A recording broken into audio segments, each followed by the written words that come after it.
Hello students, कैसे हो आप लोग? सब बढ़िया, मज़े में।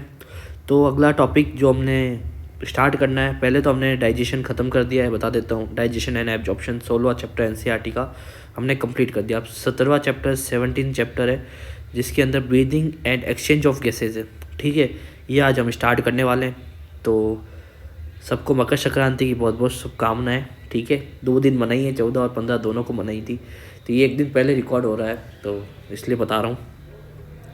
गया त्यौहार आप लोगों के लिए तो ठीक है, अच्छा बनाया होगा त्यौहार, बढ़िया है। तो ह्यूमन रेस्पिरेटरी सिस्टम, इस बेस पे हम इस चीज़ को डिस्कस करेंगे। Clear? Human respiratory system, clear? Respiration की डेफिनेशन पे पहले गौर कर लेते थोड़ा। क्या डेफिनेशन है? तो a process in which oxidation of organic compound occur in cell and energy release is called respiration। भाई किसी भी चीज़ का ऑक्सीडेशन करेंगे, जैसे हमने फूड खाया तो हमें एनर्जी चाहिए थी फूड से। ठीक है, तो एनर्जी कब मिलेगी? जब चीज़ कोई जलती है तो उससे एनर्जी प्राप्त होती है। तो ऑक्सीजन की प्रेजेंस में ही जलेगी कोई भी चीज़। ठीक है, किसी भी चीज़ को बर्न करने के लिए ऑक्सीजन की रिक्वायरमेंट है। तो ऑक्सीजन किससे आती है? आपके लंग्स से आती है। क्लियर? फेफड़ों से आती है। तो ऑक्सीडाइजेशन करेंगे किसका? ऑर्गेनिक कंपाउंड का, जो हम खा रहे हैं। ठीक है, और उससे क्या बनेगी? सेल को एनर्जी मिलेगी, क्योंकि उनकी सेल्स में जो एनर्जी आएगी ब्लड वेसल्स के थ्रू। तो एनर्जी कहाँ से आएगी? जब आप कोई ऑर्गेनिक फूड खाओगे, कंपाउंड खाओगे, उसका ऑक्सीडाइजेशन होगा। ऑक्सीडाइजेशन होने के बाद, ऑक्सीडेशन होने के बाद उससे क्या बनेगी? एनर्जी बनेगी। इस कॉल्ड रेस्पिरेशन। चलो, तो कुछ स्टेप है हमारे पास में, स्टेजेस हैं रेस्पिरेशन के, उनको नोट कर लेते हैं। चलो,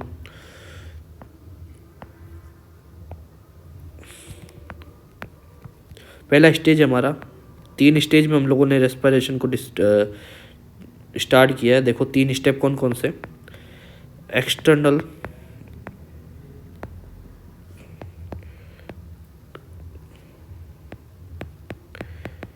रेस्पिरेशन, दूसरा आ गया इंटरनल,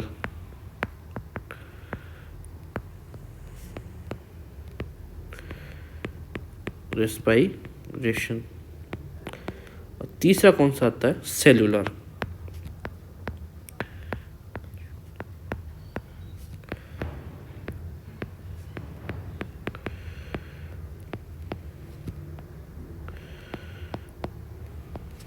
ठीक है, एक्सटर्नल क्या होता है? देखो एक्सटर्नल क्या है? जो आपके गैसेज हैं वो एक्सचेंज हो रही है किन के बीच में? Between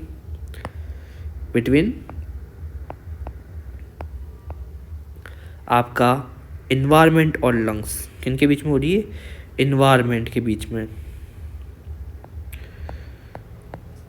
and lungs. जब आप जो कोई भी श्वसन करते हो, तो जो आपका इन्वायरमेंट है उससे आपको आती है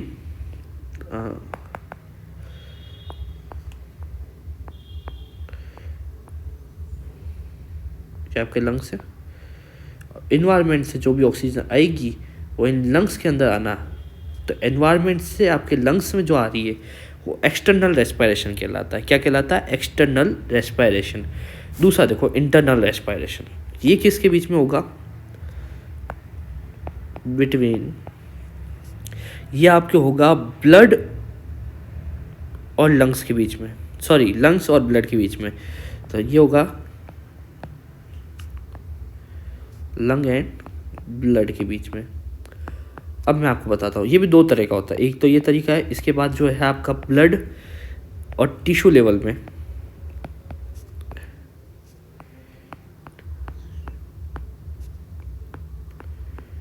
देखो क्या होता है, अब यहाँ समझा देता हूँ इस चीज़ को, इंटरनल रेस्पिरेशन को यहाँ समझाते। देखो अभी लंग्स से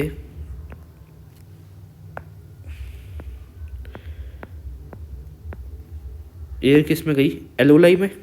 एलोलाई आ गई यहाँ पे, वायु कुप्पिकाएं, इनसे जो है ब्लड वेसल जुड़ी हुई होती है। तो ब्लड वेसल जो भी होगी, ब्लड वेसल के अंदर क्या आएगी? ऑक्सीजन है, इसकी कार्बन डाइऑक्साइड इससे बाहर जाएगी। ये वायु कुप्पिका है आपकी। वायु कुप्पिका में क्या है? ऑक्सीजन है। तो पराशरण विधि के द्वारा क्या होगा, इस चीज़ का एक्सचेंज होगा। ठीक है, एक्सचेंज हो गया। अब इसके अंदर क्या है, ऑक्सीजन थी ज़्यादा, तो यहाँ ऑक्सीजन चली गई, ऑक्सीजन के बाद CO2 इसमें चली गई। तो ये तो हो गया आपका लंग्स और किसके बीच में, ब्लड वेसल के बीच में। अब ये ब्लड और टिश्यू में कैसे होगा, जब ये ब्लड वेसल ऑक्सीजनेटेड ब्लड को लेके जाएगी किसी सेल के पास, किसी टिश्यू के पास, तो वो इसको अपनी कार्बन डाइऑक्साइड इसमें डालेगा और इससे ऑक्सीजन अपने अंदर लेगा। क्यों, उसके अंदर जो बर्निंग हुई है, जो हमने बताया था, जैसे कि कोई भी चीज़ को जलाने के लिए ऑक्सीजन की जरूरत पड़ती है और जलने के बाद कुछ वेस्ट मटेरियल बनता है। वो वेस्ट मटेरियल क्या होता है, CO2। तो CO2 इसके अंदर डालेगा और O2 इसमें से लेगा। तो ये दूसरी प्रोसेस भी आप समझ गए। लंग्स एंड ब्लड के बीच में एक्सचेंज करना है और ब्लड और टिश्यू के बीच में एक्सचेंज करना है, ये क्या कहलाता है, इंटरनल रेस्पिरेशन। क्लियर। फिर आती है बात सेल्यूलर रेस्पिरेशन की। ठीक है, इसमें क्या होता है, ऑक्सीडेशन। इसमें क्या होता है, देखो इसमें बताते हैं, इसको लिख लेते हैं पहले।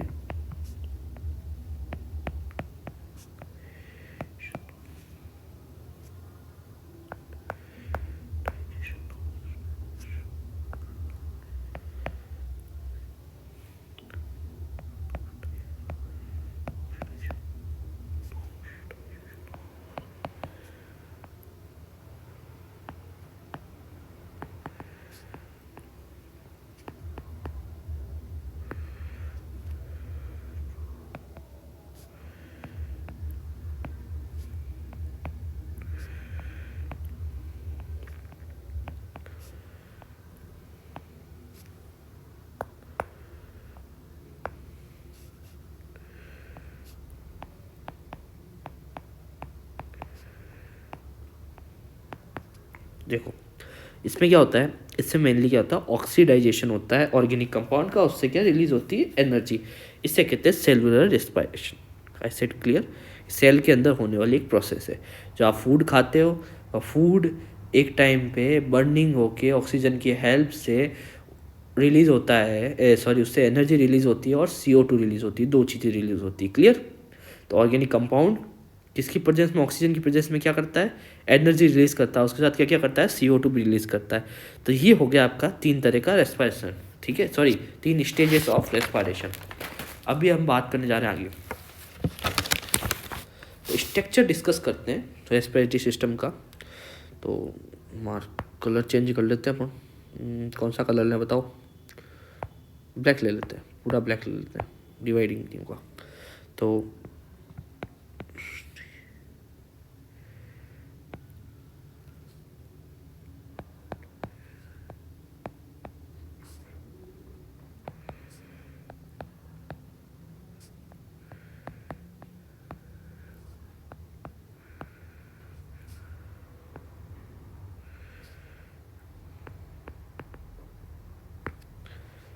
क्लियर, स्ट्रक्चर डिस्कस करते हैं। इससे पहले हम एक चीज़ डिस्कस करने वाले हैं, रेस्पिरेटरी ट्रैक। क्या डिस्कस करेंगे, रेस्पिरेटरी ट्रैक।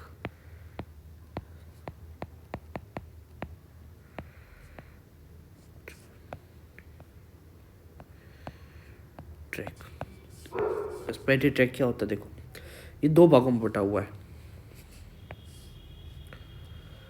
पहला भाग है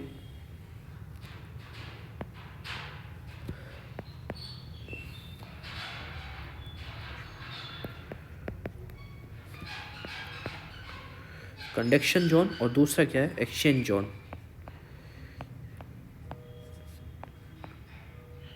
कंडीशनर जोन और एक्सचेंज जोन। ठीक है, अब एक सिंपल सा स्टेक मैं आपको एग्जांपल लेके समझाऊंगा पहले। जैसे मैं एक आपके सामने ट्री बनाता हूँ,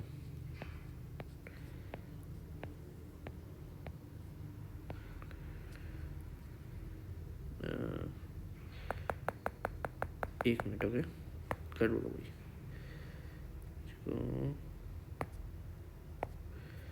इससे बनाता हूँ,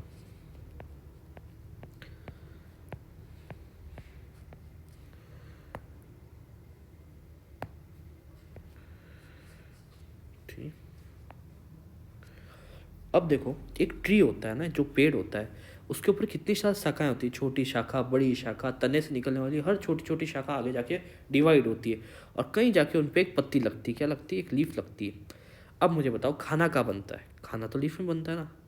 ये क्या एक रास्ता है खाना तक पहुंचाने और लाने के लिए, सब सुविधा देने के लिए एक रास्ता है, ठीक है। बनता तो खाना कहाँ पर है? पत्तियों में। और सामान कहाँ से आता है? जड़ से आता है। बीच का रास्ता क्या है? तना, टहनियाँ, उससे छोटी टहनी, उससे भी छोटी टहनी। तो ये छः टहनियाँ क्या है? एक तरीके का रास्ता है। तो कंडक्शन जोन क्या कहलाता है? ये वो रास्ता है जिसके अंदर से जो है गैसेस निकलती है। क्या निकलती है? गैसेस निकलती है। तो passage for 1 minute, passage for air. Clear? Exchange of zone में क्या होता है? जहाँ पर हम जैसे कह रहे हैं खाना बन रहा है, तो where exchange of gases take place, क्या है? वेयर, जगह कम पड़ेगी,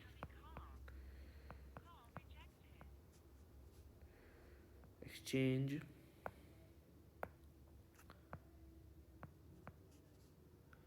ऑफ गैसेस टेक प्लेस। ये एक ऐसा स्थान है जहाँ पर किस चीज़ का एक्सचेंज हो रहा है? गैसेस का एक्सचेंज हो रहा है। जैसे पेड़ों के अंदर हम क्या कह रहे हैं, सब चीज़ों का एक्सचेंज का हो रहा है पेड़ के ऊपर। ये तो एक पाथवे, जैसे लंग्स के अंदर जो है, फर्स्ट अपन कहते हैं ट्रैकिया आ गया, नोज नेजल चैम्बर आ गया, सब कुछ क्या है? ये प्राइम कंडीशनरिंग एरिया है। और एक्सचेंज एरिया क्या है? जब एलओलाई आ गया, एलओलाई से थोड़ा ऊपर का पार्ट आ जाता है, वो सब क्या है? एक्सचेंज एरिया है, ठीक है ना। तो ये आज हम लोगों ने यहाँ तक का आपको डिस्कस किया, ठीक है। आगे इसके बाद हम पढ़ते हैं, एक डायग्राम पढ़ते हैं, उसको उसकी उसकी मदद से आपको और इजीली समझ में आएगा इस चीज़ को। अब इस डायग्राम को हम आगे बनाते हैं। तो ये एक ह्यूमन है, ठीक है। तो इसके अंदर क्या है, देखो, जो ऑक्सीजन है, एयर है, वो नाक के द्वारा अंदर जाती है, ठीक है। यहाँ दो छेद पाए जाते हैं, इस भाग को नेजल चेम्बर कहते हैं, ठीक है। यहाँ पर ऑक्सीजन गैस अंदर जाती है, ऑक्सीजन क्या, एयर अंदर जाती है, ठीक है। इसके साथ साथ यहाँ एक सेप्टम पाया जाता है, और ये सेप्टम ओरल कैविटी को या ओरल चैम्बर को नेजल चैम्बर से अलग करता है। इसे हम कहते हैं पैलेट। पैलेट जो होता है कुछ इस टाइप का होता है, देखो सिचुएशन दिखाता हूँ मैं आपको। ये आगे से जो है बोनी पार्ट का होता है, मतलब मजबूत कठोर होता है, बोनी पार्ट होता है। और पीछे से ये थोड़ा सॉफ्ट होता है। और सबसे पीछे इसके अंदर फ्रीली मूवेबल जो चीज़ है वो है यूविला। ये ऊपर की ओर नीचे की ओर मूव करता रहता है, ठीक है। ये होता है आपका पैलेट। इसे कहते हैं हार्ड पैलेट, पीछे वाले कहते हैं सॉफ्ट पैलेट, और इसे कहते हैं यूविला। क्लियर? फिर जो है एयर नेजोफेरिंग्स में आती है, और फिर ये फूड जो है ओरोफेरिंग्स में आता है, और फिर कॉमन पैसेज हो जाता है, इस कॉल्ड पेरिंग्स, फेरिंग्स। सॉरी। अब आगे जाके दो ट्यूब्स में खुलता है, या ट्यूब्स का डिज़ाइन बनाते हैं हम लोग।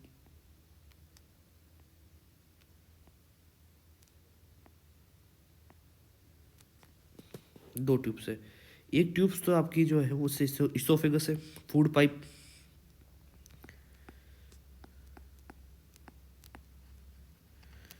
ठीक है। और एक आपका विंड पाइप है, जिसे हम लोग क्या कहते हैं, ट्रैकिया।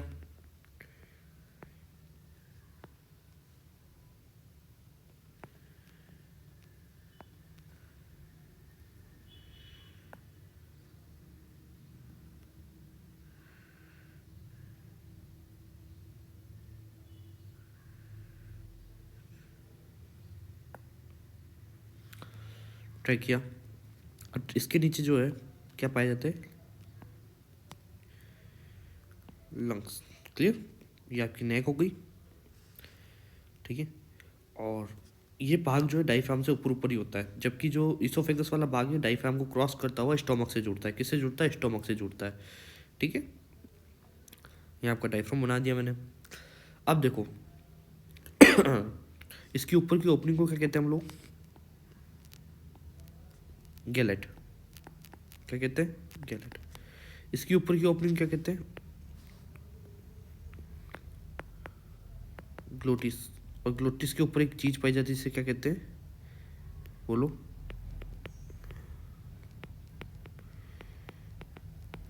एपिग्लोटिस। क्लियर?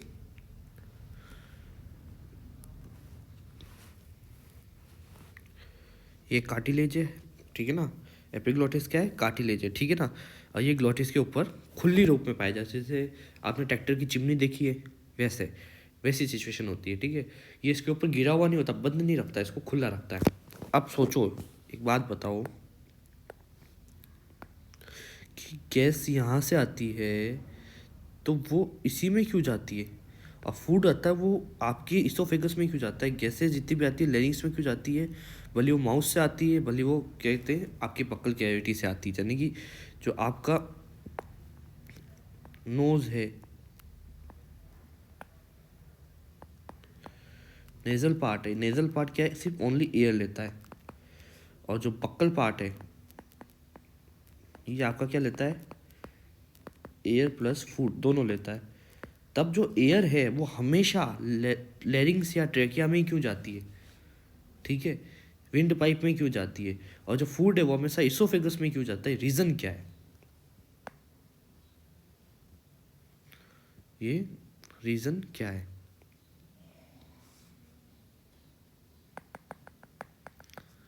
एक मिनट यार, ये हटाना था, अब ये हटेगा नहीं, मुझे पता है, इसको हटाना पड़ेगा मुझे।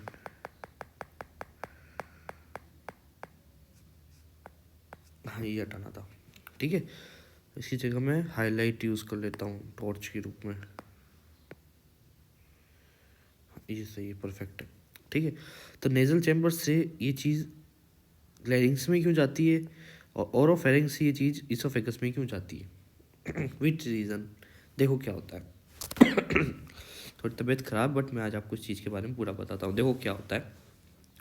पहली बात तो जब आप खाना खा रहे हो, ठीक है, आप खाने को चबा रहे हो, तो आप ब्रीथिंग कर सकते हो क्या? तो क्वेश्चन है आपके लिए, यहाँ पे एक बढ़िया सा क्वेश्चन लिख रहा हूँ मैं। वी कैन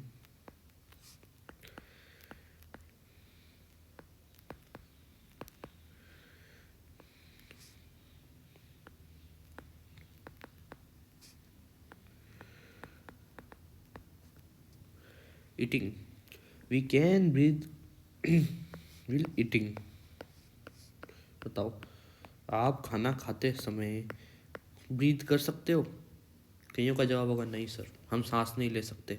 अरे बेवकूफ़, जैसे मैं 1 घंटा लगाता हूँ खाने में, आधा घंटा मुझे खाना खाने में लगता है। कई जनों को 1-1 घंटा लगता है, तो क्या 1-1 घंटे तक वो खाना खाते टाइम सांस नहीं लेते, वो ब्रीदिंग नहीं करते? करते हैं ना, नहीं तो मर जाएंगे ना वो तो। ब्रीदिंग ये प्रोसेस है कि जब आप खाना चबा रहे हो तो आप ब्रीदिंग कर सकते हो, बट डिग्लूटिशन के टाइम आप ब्रीदिंग नहीं कर सकते। अब देखो रीज़न क्या है।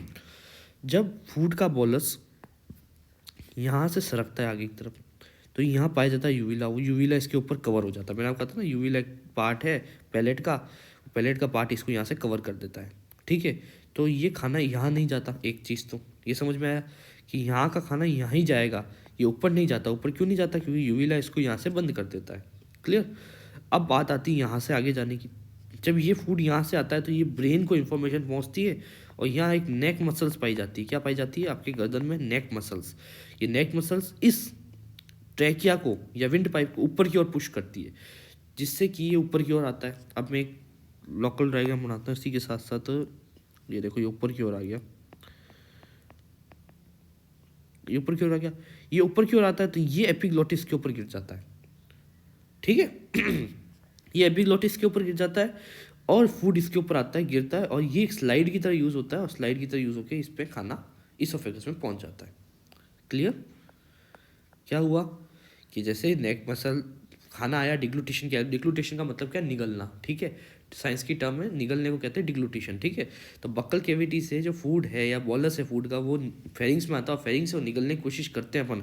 तो वो नेक मसल की हेल्प से क्या है, ये लेरिंग्स जो है, सॉरी ट्रेकिया जो है, ये ट्रेकिया ऊपर की ओर पहुंच जाता है थोड़ा। तो ये ऊपर की ओर आता है तो ग्लोटिस पे एपिग्लोटिस गिर जाता है, ठीक है। और ग्लोटिस पे एपिग्लोटिस गिर के ढक्कन बंद कर देता है, ग्लोटिस का ढक्कन बंद हो जाता है। अब ये ढक्कन जो है ऊपर ग्लोटिस, ये एक स्लाइड की तरह यूज़ होता है, और ये स्लाइड पे जैसे ही फूड का पार्टिकल गिरता है, वो इसको सीधा कहाँ पहुंचा देता है? आपके इसोफेगस के अंदर। क्लियर? इसोफेगस में पहुंचा देता है। अब आप कहोगे सर, तो फिर एयर फूड पाइप में क्यों नहीं जाती, एयर विंड पाइप में क्यों जाती? चलो ये भी बताते हैं। अब जब आप एयर लेते हो, जब आप एयर लेते हो यहाँ से, एयर आ गई, ये एयर आई ना, ये एयर आपके जो नीचे जो लंग्स हैं, आपकी क्या है नीचे लंग्स है, ये लंग्स जो है सेक्शन प्रेशर लगा रहे हैं। क्या लगा रहे हैं? Section pressure. ये सेक्शन प्रेशर जो है ये इस हवा को ऑटोमेटिकली इधर खींच लेता है। ये प्रेशर लगता है नीचे से जो हवा को यहाँ खींच रहा है। ठीक है, ये कौन लगाता है? आपके लंग्स लगाते हैं। इसलिए हवा हमेशा ट्रेकिया में जाती है और फूड हमेशा कहाँ जाता है? इसोफेगस में। क्लियर? यूवी ला का यूल रोल पता चल गया, नेजल चैम्बर को क्लोज कर देता है। क्लियर? कंप्लीट।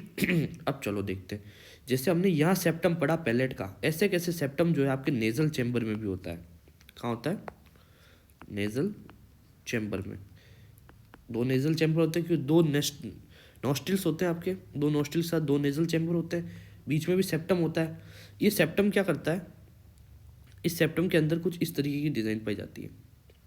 इसके अंदर कई सारी ग्लैंड्स पाई जाती है, pseudo स्पेटिफाइड columnar glandular gland.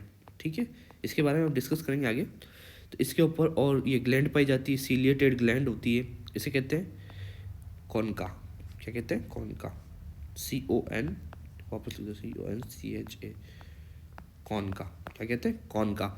Plus इसके आगे ना यहाँ ऑल फैक्ट्री रिसेप्टर्स भी पाए जाते हैं, जो आपके स्मेल जो होती है ना, आप जितनी स्मेल्स लेते हो, गंदी, अच्छी, साफ सुथरी, जितनी भी स्मेल्स होती है, वो ये ऑल्फैक्टरी रीजन में ना सेंसरी ऑर्गन पाए जाते हैं स्मेल के लिए।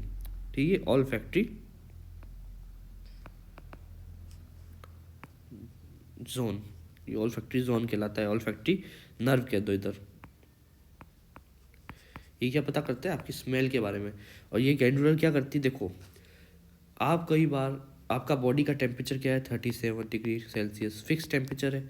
अब कई बार क्या होता है कि ऐसी जगह पे आप जाते हो जहाँ पर थोड़ी ठंड है ना, 25 डिग्री सेल्सियस है, तो क्या करती है? एयर जो है 25 डिग्री सेल्सियस के अकॉर्डिंग चलती, तो वो इसके अंदर जाके कंडीशनिंग जोन में अपने आप को एक नॉर्मल टेम्परेचर में कन्वर्ट करती है। अगर आपने हीट में गए, थोड़ा 57 डिग्री टेम्परेचर पे चले गए जैसलमेर जिस जगह में गर्मियों में, तो क्या होगा? ये उस टेम्परेचर को मेंटेन करेगी। किस चीज़ को? हवा के टेम्परेचर को मेंटेन करके बॉडी के टेम्परेचर से लेवल में लाके फिर ही आपकी बॉडी के अंदर आने देगी, फिर आपके लंग्स तक पहुंचने देगी।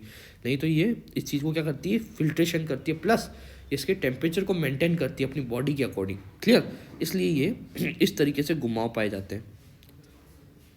क्लियर? ये एक तरीके ऐसी का काम करते हैं, जैसे अपने रूम का टेम्परेचर को मेंटेन करते हैं ना, पर 16 पे सेट करते हैं, 18 पे सेट करते हैं, उतना ही टेम्परेचर कर देता है रूम का। वैसे वैसे ये भी अपनी जो है हवा को जो है 37 पे सेट करता है। क्लियर? इसके बाद एक बहुत अच्छी चीज़ पढ़नी है अपन को। तो ये यहाँ तक तो क्लियर हो गया सबको। खाने के साथ जो है सांस नहीं ले सकते वो सब चीज़ें। ठीक है, यहाँ तक हम लोगों ने बेसिक बेसिक बातें करी है। चलो थोड़ी बेसिक और बात करते हैं। एक चीज़ बताओ आप लोग मुझे, जो स्नीज होती है, स्नीज होती है और एक कफ होता है,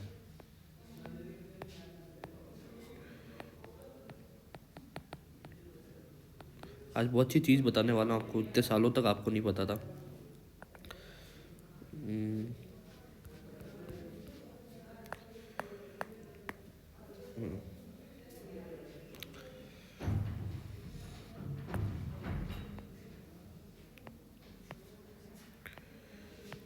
स्नीज रिफ्लेक्स, देखो, कफ रिफ्लेक्स और स्नीज रिफ्लेक्स, यानी खांसी और छींक। छींक कैसे लिखते हैं शायद हिंदी में, देख लेना छींक कैसे लिखता है हिंदी में। तो छींक और खांसी में अंतर क्या? देखो बताओ, छींक और खांसी में अंतर ही क्या है? देखो क्या होता है, दो रेस्पिरेटरी ट्रैक है, एक तो लोअर और एक अपर। जब फॉरेन बॉडी का अर्थ मान लो एक तरीके से एक फूड पार्टिकल है, अगर वो फूड पार्टिकल आपके अपर रेस्पिरेटरी जोन में हो, अपर रेस्पिरेटरी जोन का मतलब जैसे ये फूड पार्टिकल यहाँ चला गया, यहाँ आ गया, तो क्या होगा? आपको एक साथ छींक आएगी और कस्टन प्रेशर लगेगा, तो नाक और मुंह दोनों से जो है वो कोशिश करेगा जहाँ से भी रास्ता मिले उसको वो बाहर निकाले। तो मुंह से और नाक से दोनों से जो है वाटर पार्टिकल के साथ ये निकल जाएगा। ठीक है, और ये लोअर रेस्पिरेटरी ट्रैक्ट में आ जाती है, यानी कि ये चीज़ यहाँ से यहाँ पहुँच जाती है। अगर कोई फूड पार्टिकल आपके लेरिंग्स ट्रैकिया में पहुँच जाता है तो ये क्या होता है, यहाँ से प्रेशर लगता है सक्शन प्रेशर के साथ बहुत ज़ोरदार, और वो सीधा इधर से निकलता है। क्यों? जैसे ये इधर आता है तो ये यूविला इसको बंद कर देता है। यूविला क्या कर देता है, बंद कर देता है नेजल चैम्बर को, इसलिए इसमें नेजल चैम्बर का कोई रोल नहीं होता। ठीक है। और खांसी के साथ प्रेशर लगता है, और प्रेशर के साथ आपके साथ कोई भी वो फॉरेन बॉडी या फूड पार्टिकल जो है आपके माउथ से बाहर निकल जाता है। यानी कि अगर कोई फॉरेन बॉडी आपके लोअर रेस्पिरेटरी ट्रैक्ट में आ गई, ठीक है, लोअर रेस्पिरेटरी ट्रैक्ट में आ गई और एकदम लंग्स के द्वारा क्या लगेगा, सक्शन प्रेशर लगेगा इसके ऊपर भयंकर वाला, वो ऐसे कैसे ऊपर की ओर पुश होगा, ऊपर की ओर पुश होकर ये बकल कैविटी के रास्ते से बाहर निकल जाए। क्यों? नेजल कैविटी क्यों नहीं निकला? क्योंकि उस टाइम यूविला ने नेजल कैविटी को कवर कर लिया था। ठीक है। छींक के टाइम क्या होता है, जो फॉरेन बॉडी क्या है, लोअर रेस्पिरेटरी ट्रैक्ट में नहीं होती, अपर रेस्पिरेटरी ट्रैक्ट में होती है। यानी यहाँ है, यहाँ पहुँच गई, कहीं भी पहुँच गई, तो एक साथ जो है ब्रेन द्वारा सेक्शन प्रेशर निकलता है, तो माउथ और नेक नोज दोनों के साथ एक साथ निकलता है। तो छींक में नाक और मुंह दोनों से पानी निकलता है, और वाटर पार्टिकल के साथ वो फॉरेन बॉडी निकल जाती है। तो यहाँ लिख लेते हैं।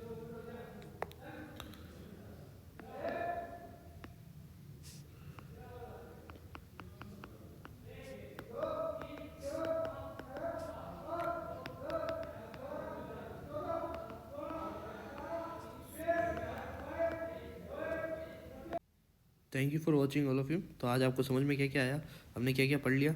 हमने रेस्पिरेशन की सस्पेंस पढ़ लिया, डेफिनेशन पढ़ ली, स्टेज ऑफ रेस्पिरेशन पढ़ लिया। फिर हम लोगों ने कुछ कंडीशनर जोन और एक्सचेंज जोन के बारे में पढ़ा। फिर हमने थोड़ा एक बेसिक स्ट्रक्चर पढ़ लिया। अब इसका और भी बेसिक स्ट्रक्चर है, आगे जो लंग्स या ब्रोंकाई वगैरह में टूटता है उसे हम एकदम बढ़िया तरीके से पढ़ेंगे नेक्स्ट क्लास में। तो thank you for watching all of you. आगे मिलेंगे ऐसी वीडियोज़ के साथ।